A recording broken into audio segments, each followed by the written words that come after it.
Welcome back, everyone. Today we're going to make sweet and sour chicken. Now let's get started. First, you're going to need 3 pounds of chicken. Then you add 2 tablespoons of garlic powder, 2 tablespoons of paprika, 2 tablespoons of pepper. Now blend all these ingredients together to the chicken and let it marinate for about 10 minutes. Next, we're going to make the batter.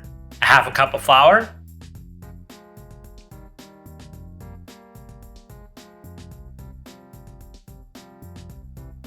six tablespoons of cornstarch. Get it all in there. Looking good. There you go.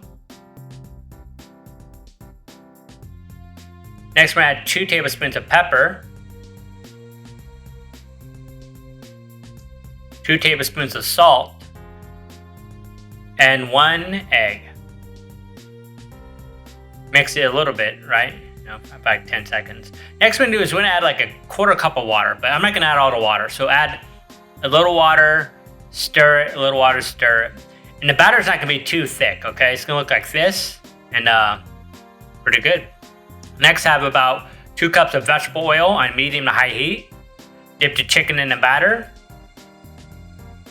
There you go. Fry it up.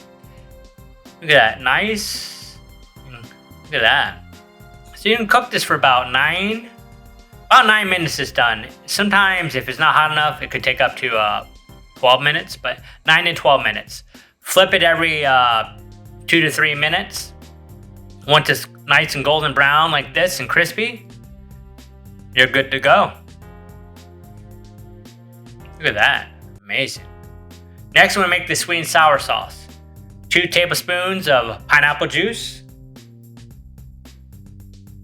2 tablespoons of soy sauce, 8 tablespoons of ketchup. Wow, look at that. I'm getting hungry right now. 6 tablespoons of brown sugar. And we're going to add 3 tablespoons of vinegar, okay? That's going to give it a sour, so you want it sweet and sour. I guess that's why they call it sweet and sour. Look at that, looking good. So add some olive oil, and we're going to add some veggies. You're going to add like a whole onion, a half a yellow pepper, and a half a red pepper. Mix it in there, cook it for about a minute or so, really, because I like it kind of crunchy. Then you're going to add the sweet and sour sauce. Mix it all together. Look at that. You're going to know the sweet and sour sauce is done. Once you see all these bubbles and start thickening up, that's when you know it's time to add that crispy chicken. There you go. Looks amazing, doesn't it? I surprised myself, So, thoroughly mix it. I'm cooking it for about 2 to 3 minutes. And once all the chicken is well, covered and it's all blended together, and there's no, you can tell the sauce is kind of like really thick. Look at that. Perfect. Add it to the plate. It's almost time to eat, everyone. There's one thing we're missing. Sesame seeds. There we go. So, everyone, have a great night. I hope you like my video. Like and subscribe. And I think it's time to eat. Almost. But my rice cooker's still cooking rice. There you go. More sesame seeds right there. Okay. Look at that. Okay. Now it's time to eat. Have a great night, everyone. Good night.